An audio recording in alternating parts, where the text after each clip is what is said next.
everyone, and welcome to episode 122 on Justin the Food Entrepreneurs podcast. I'm Justin Bizzarro. I'm your host. That's Bizzarro for anyone out there. And thank you, everyone, for listening in. We have a kind of a fun episode today. But before we get into that, please share what we're doing. We're doing this for free. The entrepreneurs who come on here are doing it for free. Please go to our podcast pages at Spotify, iTunes, Google Play. Leave comments for us.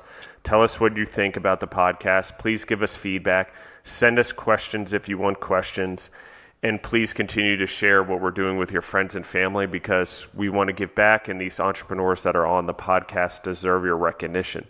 So in light of that, this podcast, we have Towe from the G.O.A.T beef jerky back on the show. If you guys remember, he was on episode number 8, and I'll introduce him in a second. But one of the things we're doing right now as we release this podcast is we've switched to a record release. So we're going to record, release the same day versus delaying like we did in the first season. But the big thing that we're going to do is we're going to be doing giveaways for the entrepreneurs who come on the podcast that send us stuff, because they send us stuff. We do photos and things like that to help with promotion. But instead of me trying to eat it all, which I've failed at miserably, we are going to give it all away to you guys. So here's how you get it. You got to share an episode with a friend. You have to write a comment on our page, either iTunes, Google Play, or Spotify are the main ones, but we go through other ones if you want to make comments on those. And you have to send a message to Justin at thefoodentrepreneurs.com with a photo of your comment so we know you did it. And then obviously like that entrepreneur's page. So for example, you want to go on Instagram and like the G.O.A.T Beef Jerky Co. So JR, how are you doing today? Man, you know me. I'm always doing better than I deserve. I woke up today. I want to complain, but I really know that I shouldn't. I try to keep things in perspective. How's things going for you, man? Things are great, and I think one of the cool things that we've talked about a lot, and JR and I have been in touch. Again, he was on episode 8, so that was back in February of this year. So I've seen the business grow and see how things are going for you, and I'm doing pretty good. But I really am interested in, how has the business been doing? What are some of the things that you've learned? I know I'm asking a massive question here, but since February, since you were in your early stages back then and had just found a warehouse and you were dealing with signage issues and things like that. So where have you come from then? Wow. We've, since then, we've kind of realized that, I gotta say this first. We started off as in, I had a couple of really great beef jerky recipes, as in there's nothing out there like it. We win, our beef jerky wins a blind taste test against anything every time. Pick a brand, I promise you our beef jerky will win. So that's where I started. Like, a lot of confidence, I guess, in something that I wasn't a culinary expert or in any way. I just kind of started throwing things together that looked like they worked out in my mind, and people loved it. And then I'm kind of at a point in my life, I'm like, man, do I want to work for somebody else the rest of my life, or do I want to just kind of risk it all and go for it and see what happens? Now, obviously, that's the one I went for. I had too many very, very wealthy, wise, I don't want to say old men, I'll say older people that said, you're never going to get rich or do anything important for the world working for somebody else. I don't know that was completely true, but it sure did strike a chord. And I thought, man, I want to do important stuff. And so I went for it without a really great plan. So a lot of our story is just kind of bouncing around and trying to figure things out as we go. When I first got started, I thought, man, I'm just going to direct to consumer, that's the best profit margins. We're just going to go that route, and we're going to make so much money and go, and that's the way we're going to go.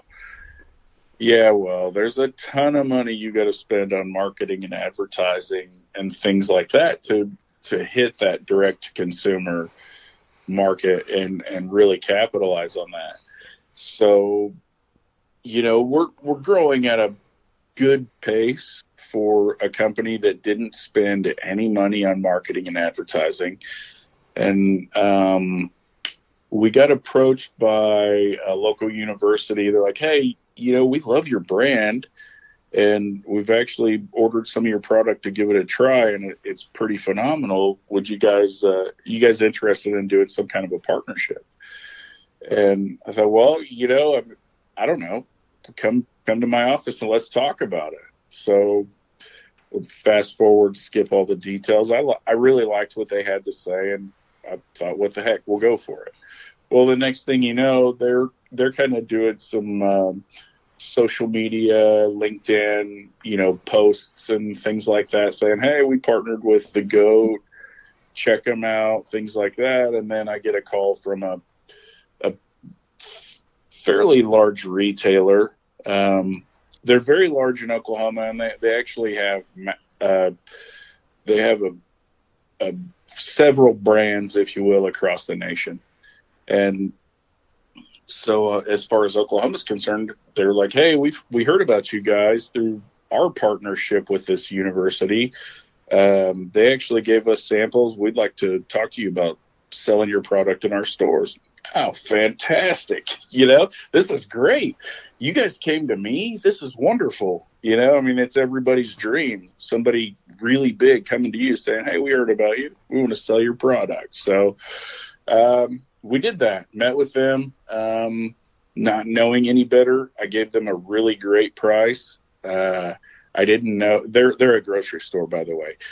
Grocery stores operate on a whole different margin than other retail places operate on. So, I know they loved our stuff enough to reach out to us, but at the same time, if there was ever a doubt, I sealed the deal by giving them really, really good margins, better than I should have. But, it worked because it really helped us to grow the brand even more. As a matter of fact, in 1 month's time, our sales with them, or I guess I should say their sales, because they periodically will send me a sales report. And their sales grew 300% in 30 days' time, which is, we're not paying for any advertising with them. And up until lately, we haven't spent any money on marketing and advertising. We did a few social media things to try to boost some sales, online sales. But yeah, 300% in 34 days time. That's pretty incredible. And it was really just by word of mouth. It was a little slow at first, and then people buy it, try it, tell their friends about it. And it's just a snowball effect. So backing up, I said our vision was going to be direct to consumer, just dominate that. Well, now we found ourselves in the one thing I was trying to stay away from, which was grocery stores. Oddly enough, isn't that funny? Like I thought, people ask me, where are you going to sell it? I was like, convenience stores, direct to consumer. We want to do Amazon, things like that. But, I don't know that I'm all that interested in getting in the grocery store market, because people go to the grocery store, they have their grocery list. That's what they go and get what they're there for, and they leave. But yet, turns out 2 of our bigger retail partners are grocery stores, and they turn a lot of product.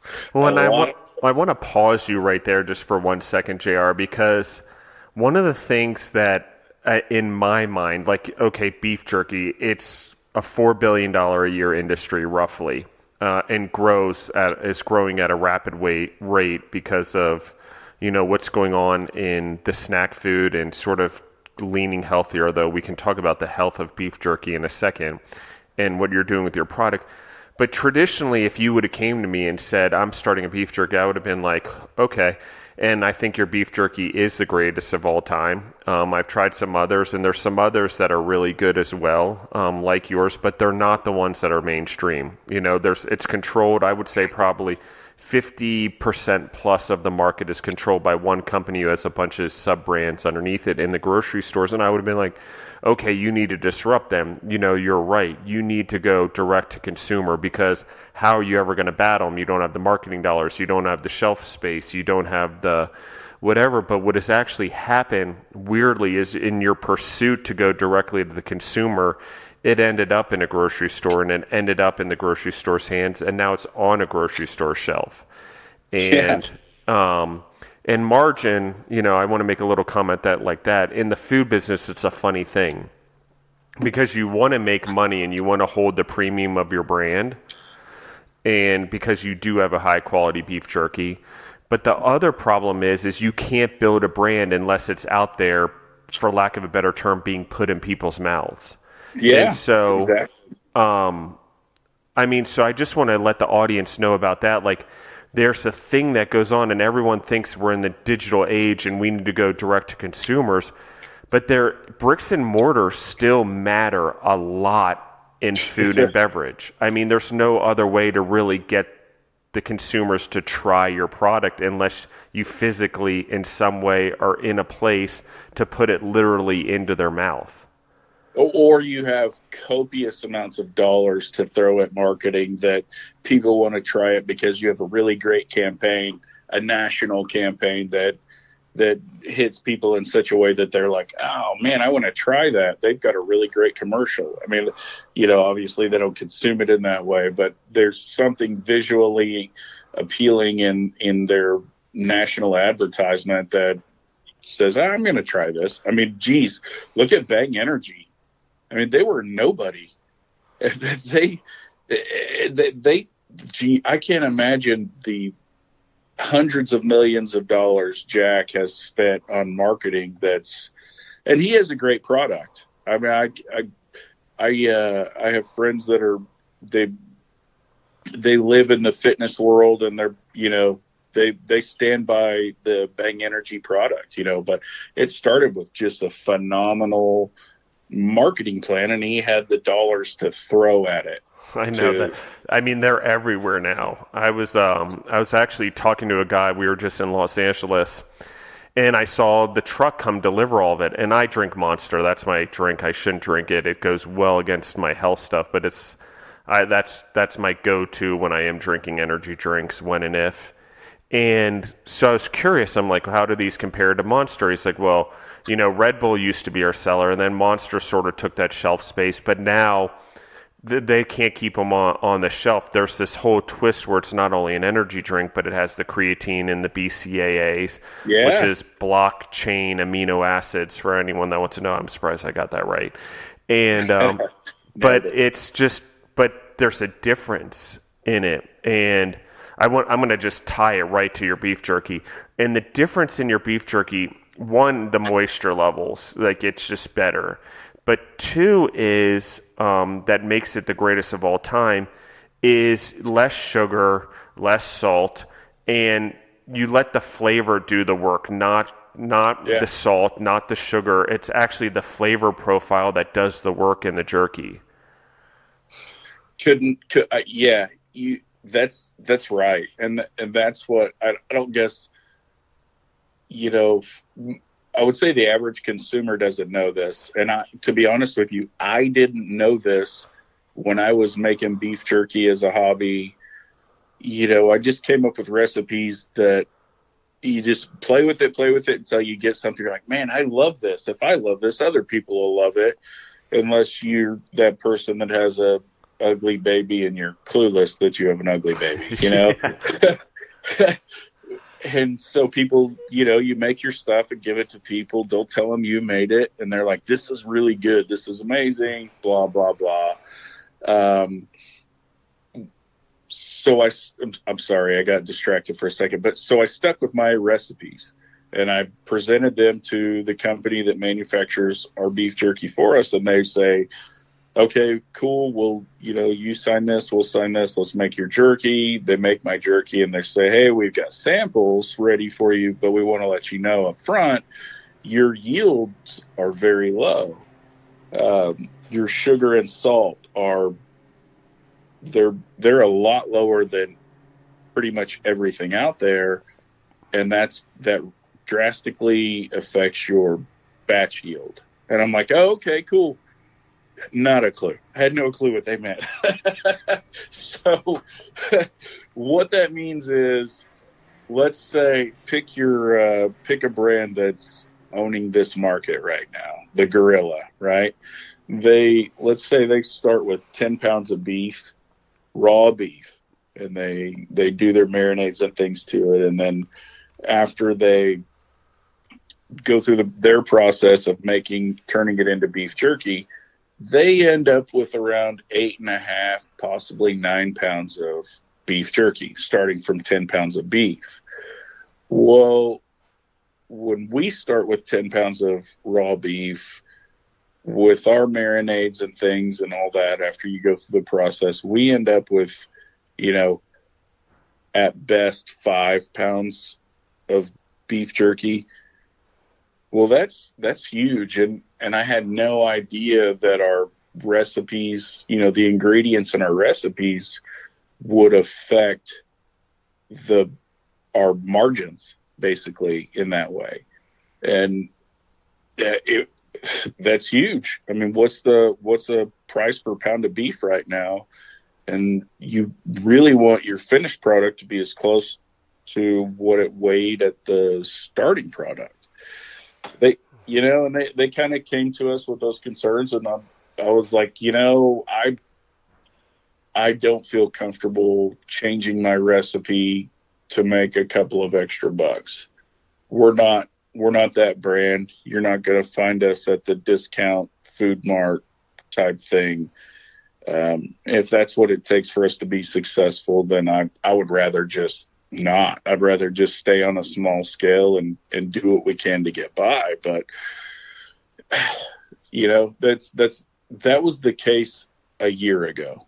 Now everyone is so cognitive of what they're putting in their mouth. Not everyone, but the majority of people are paying attention to what they're eating. Rightfully so. I mean, geez, Justin, you could probably tell horror stories about what the dark side of the food industry looks like. And it would probably terrify the nation if they knew. I mean, I know more now than I ever knew before, just as a guy that had a hobby, and then I come into this, I'm like finding out more and more on a daily basis of how terrible the food industry is and the things that people will do to the food that you eat. And Justin, I bet you have a number for it. Well, I would say this is how I'm going to quantify it for everyone. Normally, I would say if something like this came up, that requires a whole different podcast episode. But I would really say that requires a whole different podcast show, because I need seasons upon seasons, because you are correct. I really want to emphasize, too many times we compromise our products to hit price points or better yields or things like that, and it often doesn't end up at the product we've initially started with. I'll give you an example. A lot of companies become big and they get bought, and the original owner, innovator, entrepreneur gets out of the business. Then the company that buys them tries to streamline their product because they love the brand, love the product, but they want to do it cheaper. But then after years and years and years of streamlining, economizing, minimizing products so it becomes cheaper so they can increase their margins, the product doesn't much look or taste like the original product anymore. And they start decreasing in sales, and they're like, oh my God, why did we decrease sales? Well, here's the answer for anyone out there who's listening in that runs into this in a business. Go back to the basics. Go back to the original product and the formula for the original product, because that is what's successful. And for you, I think it's great what you did, because they wanted to push you to be like every other beef jerky. And a lot of co-packers do that, and I don't understand it. Why push them to be... I could see streamlining packaging. I could see, okay, we might need to add this natural preservative because you need more shelf life because you could lose money. But if it doesn't taste the same, it doesn't have the same texture, it's not the goal you're trying to do, don't let someone convince you out of what's true to you. Because people do that, and I think this is a good lesson right here. And yes, Yeah. there are horror stories, and people do need to read labels. Like, I do emphasize that. Read the frickin' label on the box or the package or whatever if it's not a fresh product.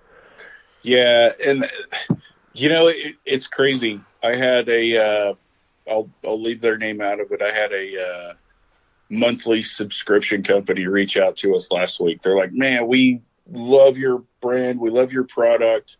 We've heard so many great things about it. We'd love to add you to our lineup. What kind of bulk pricing can we get? Blah, blah, blah." And back and forth of what kind of quantities, quantities dictate everything, right? I mean, if they're going to buy 1 million units, then it's okay to get 25% margins on it, right? But anyway, the price I quoted them, they came back and said, and it was a great price, really. They said, "Well, man, as much as we would love to add the G.O.A.T because it has such a big following right now, we just can't. You're way out. Your price is way out of line for what we're normally paying."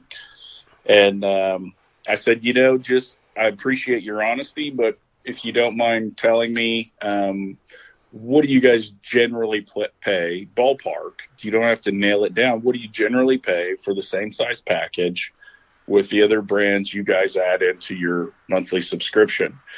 And the price they gave me was significantly less than what I pay.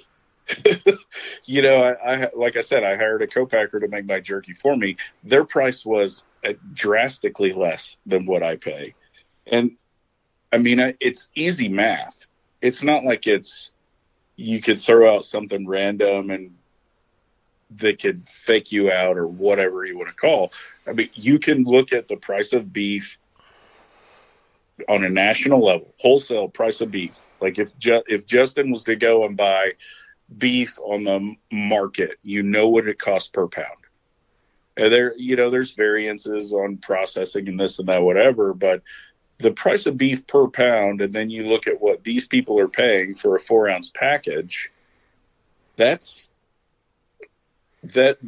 only one thing that can be going on, and that people are either buying imported beef from another country, which is, as a good friend of mine has said before, nutritionally bankrupt by the time it lands in the U.S. or their nutritional panel on their packaging is just absurd, or they don't put a nutritional panel on their packaging and reference the consumer back to their website, which no one does. No one's going to do that. You're not going to stand at Quick Trip and say, "Man, I really want some of this. Let me go to their website and look up what's in their packaging before I buy it," right? Like it's a crazy, dirty trick that, unfortunately, that's the direction things have been going, is play a shell game with the consumer. We'll do what we can to get our money, and then they eat garbage, which is going to add to some sort of disease, diabetes, whatever it is. It really is. I'm going to say this. It's a damn shame that's the direction it's going. Hopefully the G.O.A.T can break that up. We got a lot of things pointed in that direction to where we can, as you said before, upset this industry. Yeah. We have a lot of irons in the fire that will not just disrupt it, but flip it on its head. Well, and I think the thing is you want to do something different. If you're going to do what everyone else does, there's a lot of imitators who do what everyone else does or what the successful guys do, and that's an imitation. That's not a unique product that's genuine to you. And I want to touch upon something a little bit because we look at this at food service partners all the time. At food service partners, we do a lot of research and development with our clients to hit certain price points and things like that. But if you look at a lot of people that are out there, they cut corners. They cut the wrong corners. Like, the answer is not to add more sugar and salt to your product. The answer may be, how can we get more yield out of beef? Or maybe we need to use a different oven to keep the moisture in there. And that's not conning anyone. There's just as much nutritional value in the water in the beef than there is not in the water of beef. And beef jerky still needs to be dried somewhat, but there's ways to keep it more flavorful and less hard, which gives it more nutritional value also. And so there's things like that, like taste better, texture better. How can we tweak the recipe? Sometimes a little bit of salt, when you blow out a recipe, actually goes a long way. It doesn't actually proportion out the way you would think it was. You know, everyone has their kitchen, and yeah, it's great if I make one and I make 16 and I blow out the salt the same way. But once you start going into gallons upon gallons of a product, you need less salt to get the same result and the taste. And I don't know why that is, but it just...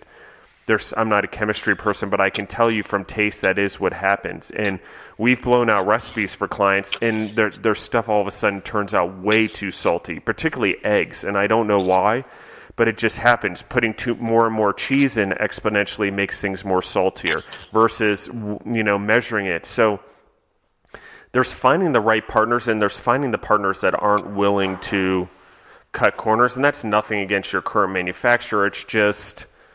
Well, it is, I guess, but it's more... it is what it is. It is what it is. People want to cut corners and take the easy way and tell you just to do it like everyone else versus saying, hey, let's work on this. Let's figure out how to get your yield better. We want to get the same flavor profile out of your product, but how can we do that in a better way with the cuts of meat that you want to do? And that whole art in food and co-packing and manufacturing of food is gone. I say it's gone because I can't tell you how many people come to food service partners because we won't change it. And do we develop products to hit certain price points and adjust ingredient levels and recipes? Absolutely. But we do it in a way that doesn't change the integrity or the flavor of the product, and we do it with the customer hand in hand. We just don't take it upon ourselves to do it. And most of that R&D, other than the cost of the food here and there, depending on the client, we do for free. We volunteer all of our time for free. Why? Because we want to give the best product out there to the consumers because we don't want trash going into people's mouths. And that's right. How can you not? I'm suddenly finding myself a little more passionate about these things than I ever thought I would be. But there's certain, man, I don't want to stop me at any point or correct me because I'm not good at being politically correct. There's certain economic regions of the nation that just can't afford premium or high quality products and I would say our brand is that. We're not there's a retailer that's probably one of the largest retailers in the United States. I don't know that our brand would fit in their retail segment because we're not your discount brand, because I'm not going to produce a product that will add to someone's cellulitis or whatever, I have to sleep at night. And still, we're small enough that we have a moral compass.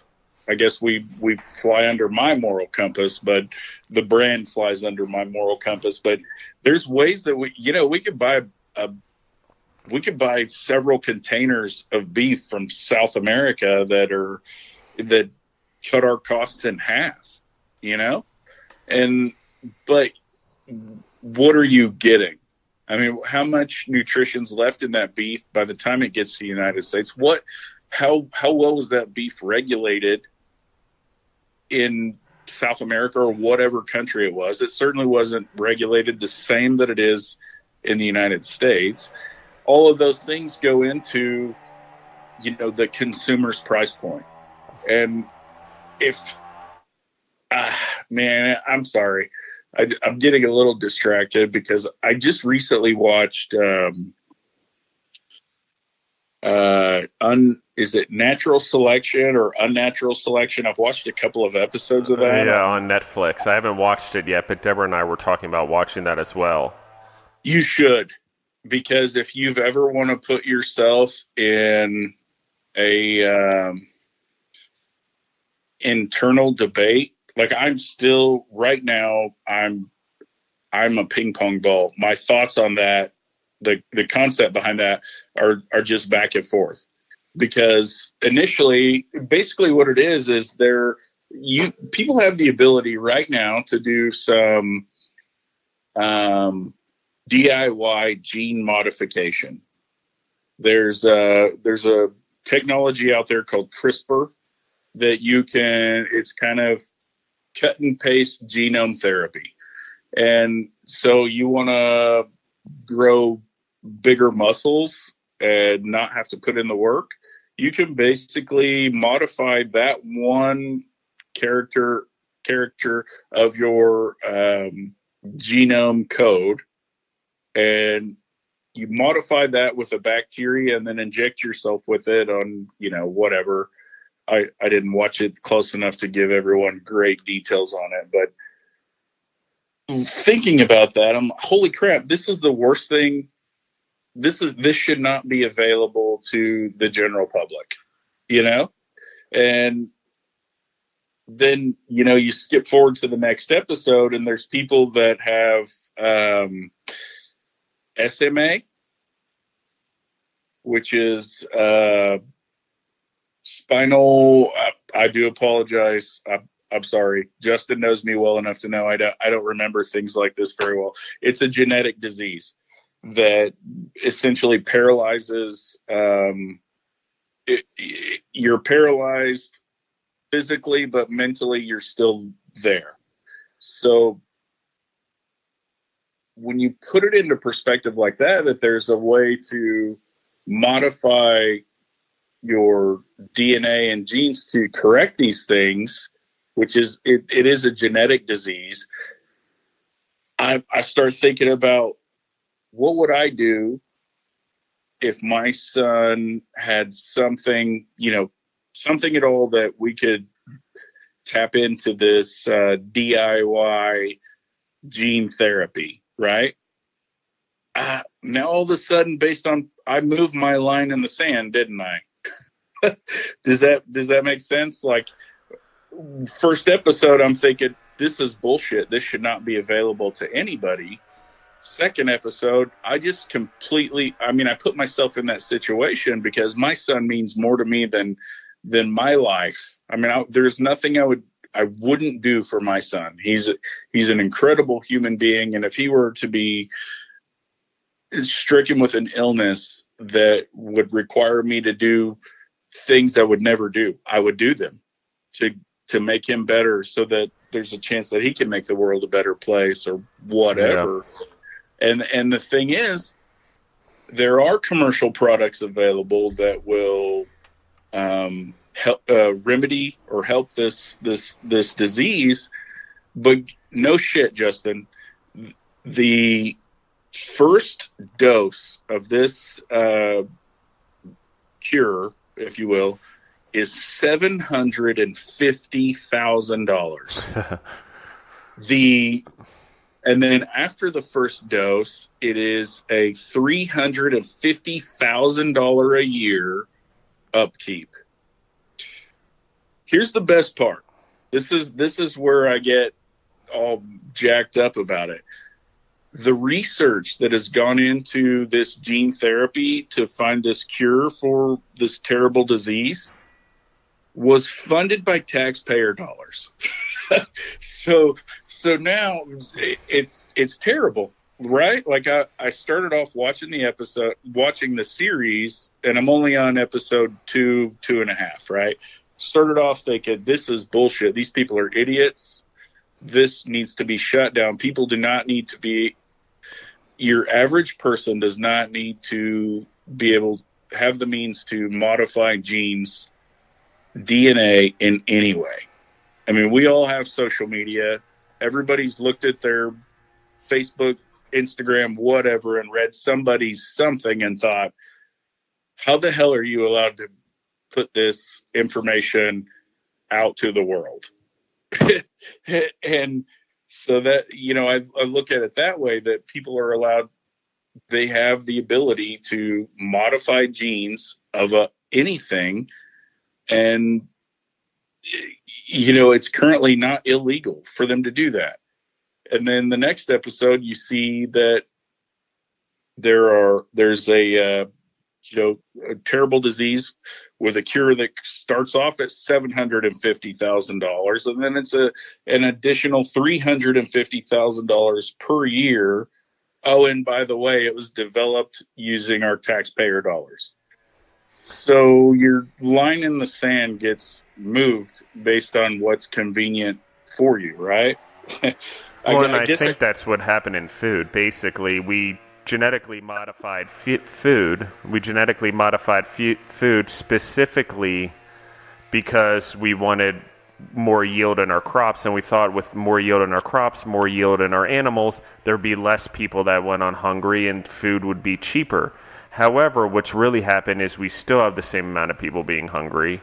Maybe it's slightly less, and maybe we've curved it in more fortunate countries, but we've certainly created the opposite problem in foreign countries because now they don't have the tools to grow plants and products and stuff naturally. So instead of investing in how to grow food naturally in their environments, we invested in how to grow food better in the better environments. So you didn't really solve a world problem on a global scale. And, maybe you could look across the globe and say, yes, there's less people starving. But I would argue, while people aren't starving, we have really nutritionally bankrupted everyone. So while we're not hungry, we're definitely not healthy. And so that's the whole thing here is we may be able to fix this. I may be able to put something in my body that makes me stronger and more muscle. But now I didn't have to put in the effort to go be stronger. So what does that do to me mentally as a human being when it's given, not earned?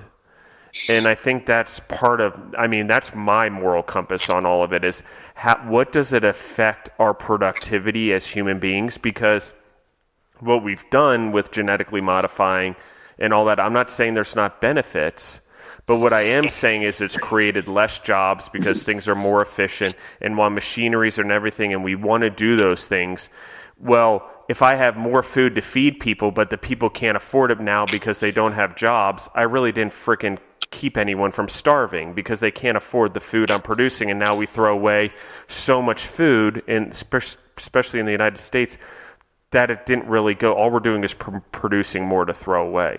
So I think it's the same thing. Yes, if someone's dying or whatever, we have, whether you agree with them or not, if someone's starving, they have options or welfare programs, and there's job training programs to retrain you in jobs so you can go back in the workforce to make money. So that becomes it on a human level. But I think part of the problem is that we don't know. And this is the whole thing. We don't have any answers, and we don't know the impact. And we often talk about social media and what is it doing? Well, it's giving power back to the people. If you want to use it for business and economics, we're getting back to local businesses. We're being able to promote local businesses and promote local farms and things like that through social media. So it's a gift there. What's the flip side of social media? Well, our kids don't play outside anymore. They're losing their ability to be creative in the traditional way where they go outside and build forts and figure out how to solve problems, Yeah. And it makes me happy that I still see kids having lemonade stands, honestly, on the side of the road here in Colorado. Like, they're charging 25 cents. I give them $2, which is not a great example, but I'm like, you need to keep this up. Like this, develop the entrepreneur attitude or the problem solving or whatever and create that thing. But it is a line in the sand. If it were my kid or my stepdaughters, I'd spend every cent I have trying to fix it. It's Yeah, something bad. absolutely. And, I've watched family members do that for their children and things like that. You don't know what you do. And so it is where the line starts getting blurred. And there is no right answer, I don't think. But I will tell you, when There's it not. comes to food, I think where we cross the line is that we need to know where it's coming from. And that's the same issue with the $750,000 for a cure. It's great that there's a cure, but I need to know where it's coming from. I need to go back to the source and understanding what it is before I put that into my kid's body. And this food's the same way. Like, my moral compass may be different than the person's down the street, but it still needs to fit into my moral and ethics on what I want and what I'm willing to pay for. And so, it's got to make sense. And human life obviously is very important. But I find it interesting that it's not important enough for people to, and I suffer for this. Sometimes I buy crap. I haven't done it in since June because I'm now on the 75-day hard, which is a whole other conversation. But but it is like, if I want my kids to be healthy and I'm willing to spend $750,000 on them to get a cure, why am I not willing to go to the grocery store and spend a little bit more on food, or a better beef jerky, or a better all-natural food source that really is what we put into our body and determines our health? That one is the real moral dilemma for me, because I'm like, you take your kid to the hospital, you're willing to spend as much money as you want on insurance and going to the hospital to make sure they're okay. But when we go down to the basics, the very basics, the exercise, the way we consume Yes. food, we are bankrupt morally on that. And people are like, oh, is that really moral and ethics? Yes, it's the betterment of the people in our lives, and we're setting examples for our kids for the future. And if you don't teach them those basics of health and nutrition and exercise, you're doing them an injustice for the rest of their life. And it goes way beyond that. And that's my hardship. And that goes back to when companies like the G.O.A.T, and I'll use you guys as an example, want that higher quality beef, want the higher quality ingredients going into their product, and it makes it more expensive. When someone comes to you and says, oh, that doesn't hit the price point in my grocery store, I want to say to that person, well, you obviously don't care about your fucking customers in your grocery store, because you don't fucking give a shit. How about you try to figure out how to market a better product to them and see what they're willing to pay for, not tell me it doesn't fit into your price point. And it really just drives a wedge into me. I get it, your margins, and I get it, you need to be profitable as a business, and your obligation is to employees and making sure they have food on the table, but your obligation is also to your customers as stakeholders in your business to give them a better fucking product. And it blows my mind. Spend the money. How about take the time? How about figure out how to make the same type of margin off a higher priced product? There's that. How about sell more of it because it's better for you? How about that it may taste better, it's better for you? There's 1,000 different ways to spin the thing to get the volumes up versus just saying, oh, well, it doesn't meet our price point. And I'm just like, you lazy piece of shit. That is the laziest answer I've ever heard in my life. How about you go to work and do your job for what you get paid for and support your customers? And I'm all wound up. But that's the truth for me. Like, it winds me up so much, and it's why more and more I like the direct to consumer. The grocery store model I think is important, like I said, in having bricks and mortars. But when someone's like not on board and starts arguing over price, they are never going to support your product in the overall vision of it and understanding of putting a better product out there anyway, which is always frustrating for me because they just see it from the dollars. And if you just see something from the dollars, you're not really doing any service to anyone. And while your job may be engaged on how much money you bring in, it's still nonsense. And companies out there that are doing it, it's short-sighted because we are back in an industry, and I'm going to say this, we are back in an industry where it's not only about solving problems for people and providing solutions, but it's also about providing heart and care for those people beyond saving them money. And that's where our economy is going. That's where the people are going. That's where the next generation is. They want to trust you. And there's a reason they don't trust us because just like that conversation, it's all about price. It's not about what we're really putting into our body. Yeah, we've given them plenty of reason not to trust us, right? And to highlight what you just said, there's it, in my opinion, it all boils down to accountability, which is something, unfortunately, the United States is teaching us to sidestep, right? Like, there's brands of food out there that are just completely, we keep saying this, nutritionally bankrupt, but it's really a thing.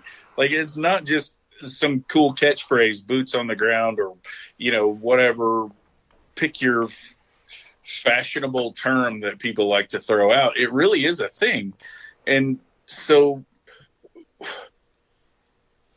when you own the accountability and you stay the course, which is what the G.O.A.T's doing, we're a premium product. We're probably a little more expensive than everything else you can buy, but what you're eating is not, it's nutritionally far superior than everything else you can buy commercially. And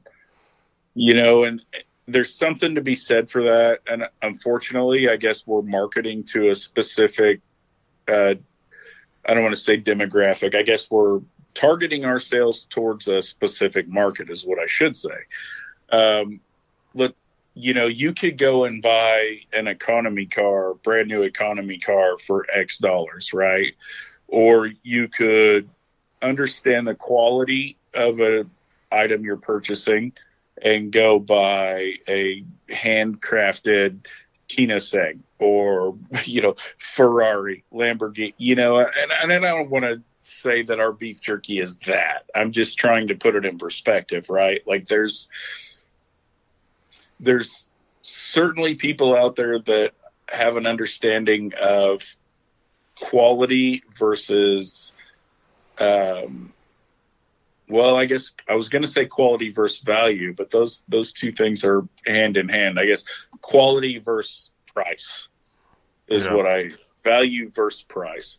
And we hope that we're in discussion with, different, dare I say, manufacturers or whatever, and hope to be certified gluten-free, certified organic, all of these things, which they're important to a small percentage of the population right now. But as negative as social media is, it's a positive in the way of people's well-being, because through social media, it's like a direct-to-consumer source of information. A lot of it's bullshit, which we all know, but a good amount of it is industry specific, and people are, through social media, more and more people are understanding that your regular food off the shelf that's $1.50, $2 cheaper than a different brand is not good for you. Yeah. Like, is this even beef? Is it like, is this really a sliced piece of, I can go to the butcher store and buy a cut of beef that's still a piece of muscle that was cut off of this animal? Is that what I'm eating inside of this bag? Or is this something that was fractionally a piece of muscle that's been since ground up and turned into this slurry of chemicals and ingredients and formed and pressed into something that looks like a piece of beef? And the wording on the packaging is what I understand is called gray advertising. That's where we are now. Gray advertising has become legal. They're like, they allude to what this might be, but you got to really kind of dig into it to find out if that's what it really is. And we're legally not bound to the way you interpret what we put on our packaging. I know. And I'm actually really glad that the USDA and the FDA in the United States are making greater strides to actually make sure that the claims that are on packaging are there or on the label. But the label is different than what's on the front of the package, which I always find interesting. You can sort of go into that gray area there. I mean, we're fortunate in our company. Our regulatory compliance manager, who we've done 3 educational episodes on this podcast, her name's Lisa Harris. She's very dedicated to making sure we follow the rules to the T and we do the right thing for the consumers. I often am like, and we joke around, who do you work for? The consumers or for food service partners? But the reality is when we do work, when she does work for the consumers and puts them first, she is working for food service partners, and that's where we've lost it. Everyone's working for the dollar.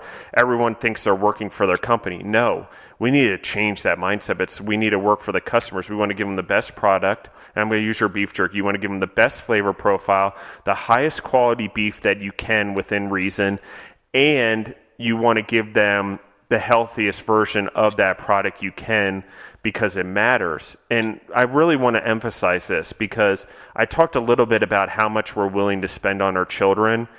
And I do believe spending a little extra money on higher quality food is important, even beef jerky.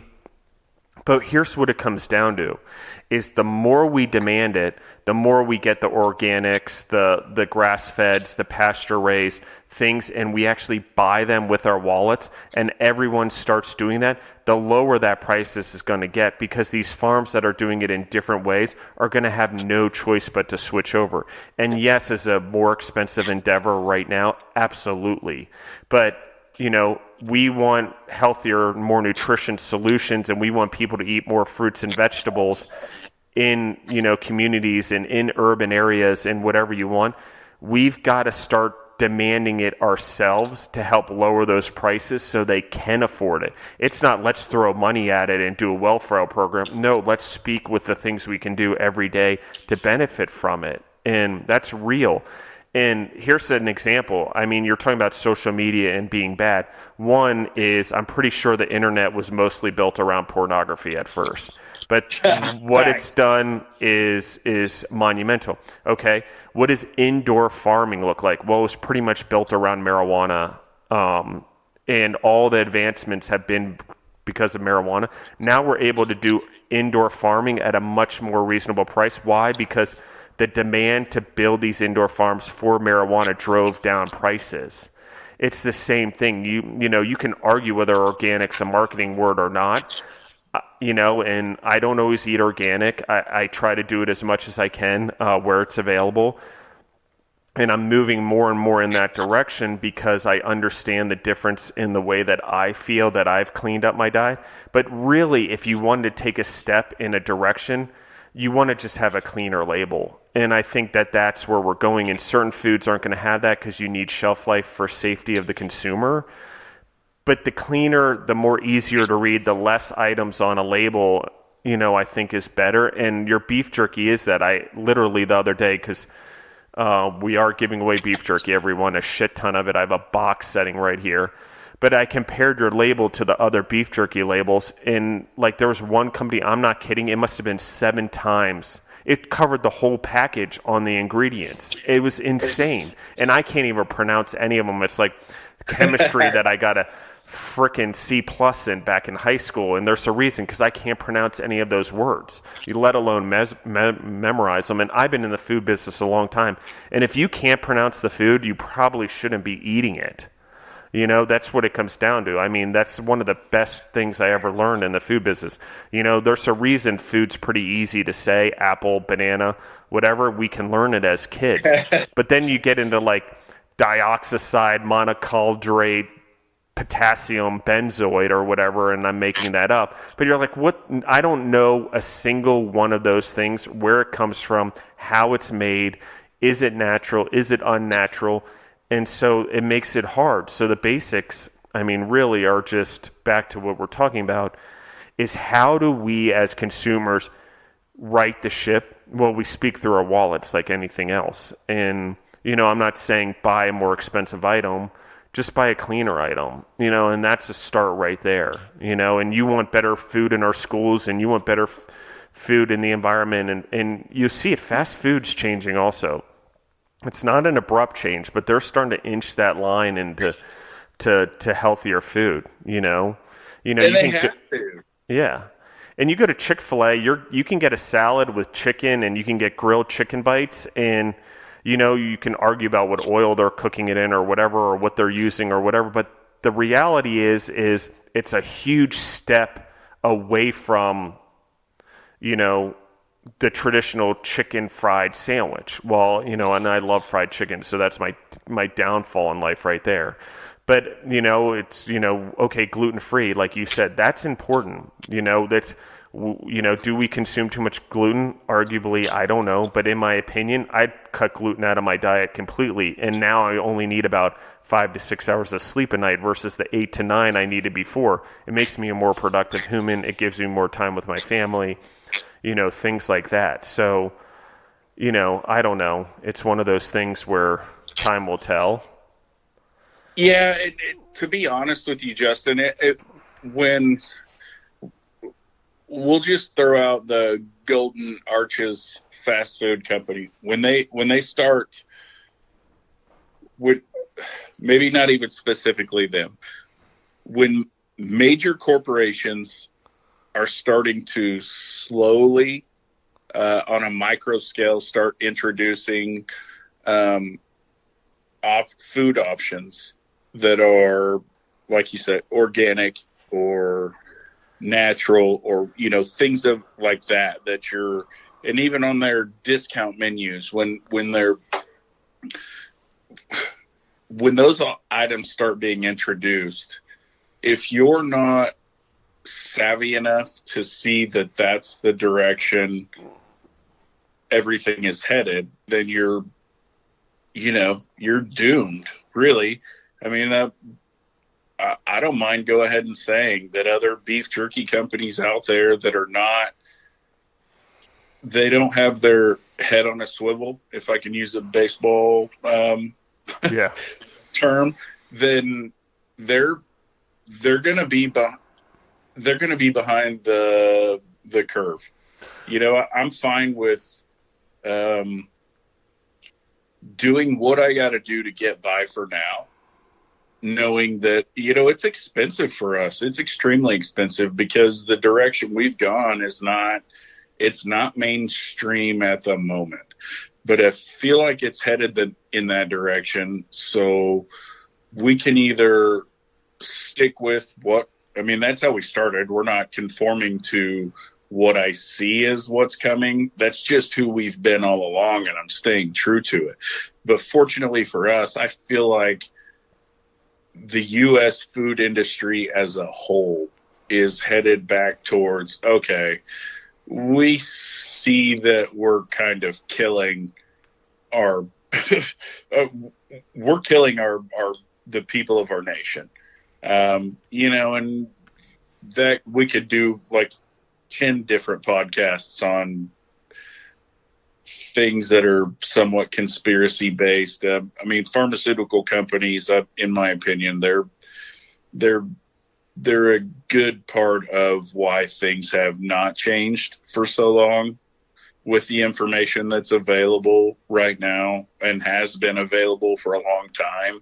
It just hasn't been publicized. Our food, the food in the U.S. is, for the most part, terrible nutritionally.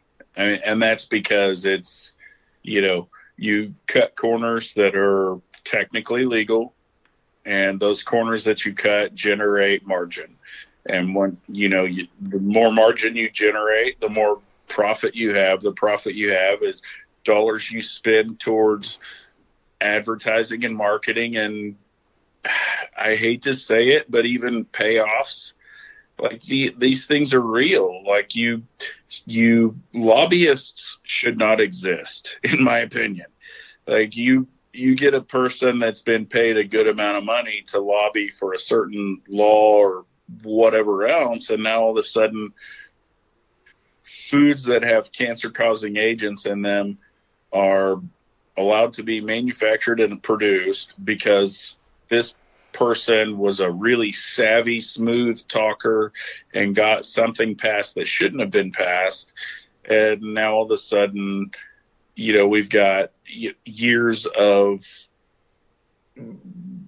corporate profits, if you will, on levels that most people don't understand. Yeah, I sound like a crazy person right now, but no, and I agree. I mean, I think you want to make money. I don't think there's anything wrong with wanting to make money, but it's still about doing the fucking right thing, and it's still... you got to be able to sleep at night. And if you can make a decision that says, if the decision you make somehow down the line, and it's a trickle down effect, that there's a chance it's going to kill a human being.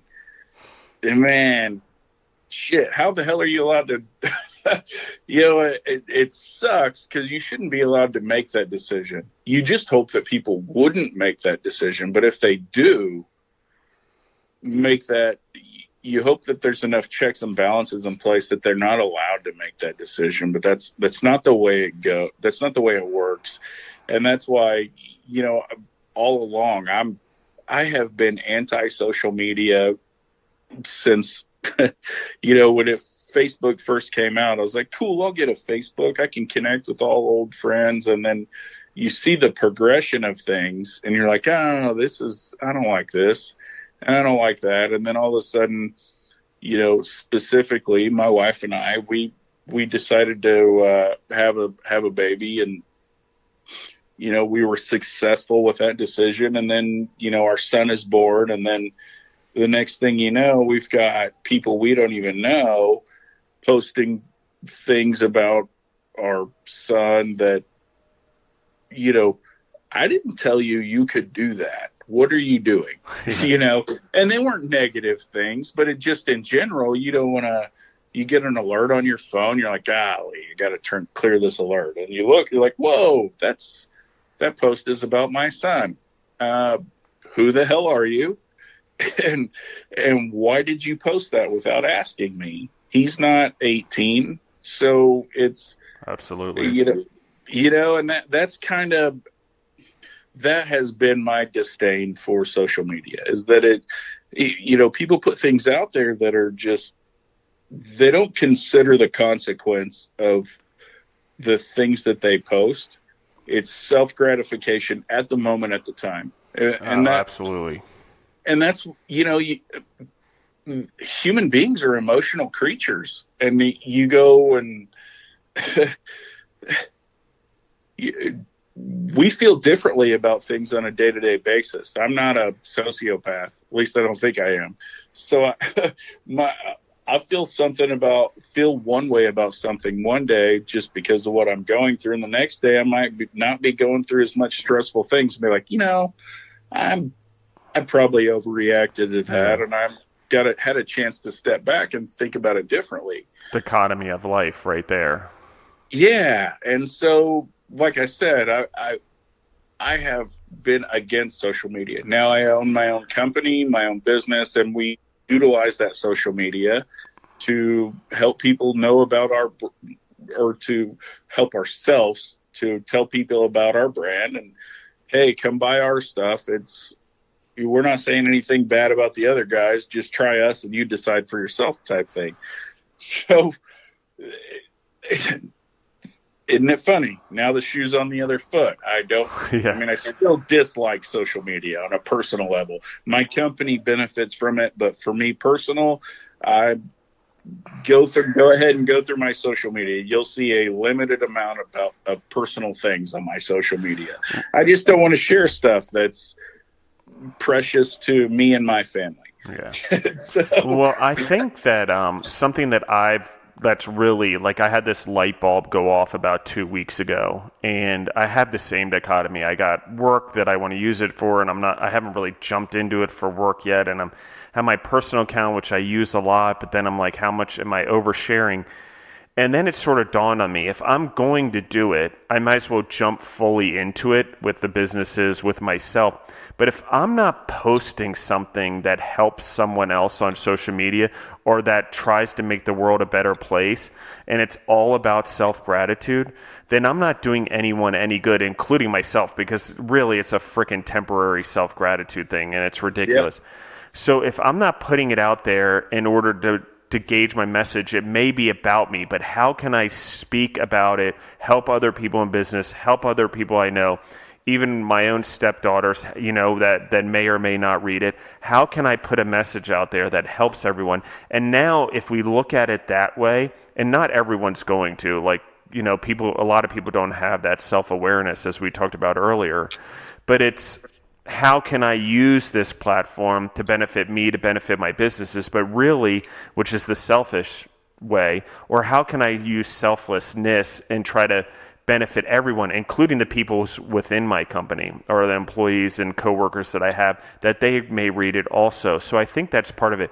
And Jay, I'd like to do a part 3. Maybe we could record again this afternoon, if that's cool with you, or tomorrow, because we're at like an hour and a half, and I want to just sort of move on and have another meeting, and everyone's going to hear this on the podcast. But I want to continue the topic because we didn't even get into leadership and working with a spouse, which I think I really want to talk about in our next podcast. Is that possibly work for you? Oh, 100%, man. I cleared out my whole day. I enjoyed talking with you, Justin. You're a pragmatic thinker. Like you said, self-gratification, momentary self-gratification is a terrible thing. Yeah. And so, I'd love to talk more about everything that you want to talk about, because there's, I don't know exactly how many listeners and followers you have, but if you can reach, 0.5% of our nation's population, and influence them in a positive way, we've done a good thing, right? Yeah, okay. I agree 100%. So I'm happy to talk to you anytime about anything. And so here's what I'm going to do. If they want to reach out to you at the GOAT, it's at the GOAT Beef Jerky Co. on Instagram and Facebook. That's G.O.A.T, like the goat, the animal, but it stands for greatest of all time. But we're going to just release a part 3 right after this episode. So anyone will record it this afternoon, my time. I'll release it this afternoon. And so you guys are going to get part 2 and part 3 in the same day for the audience. So I don't feel any need to sort of say, the whole outro thing that we do. So I'm just going to say thank you, everyone, for listening. Thank you, JR, and I'll be back on with you guys shortly. Yeah, that's great. Thanks, everybody, for listening. Hope you tune back in for the second part, because I got a whole nother mouthful of things I'd like to say to Justin.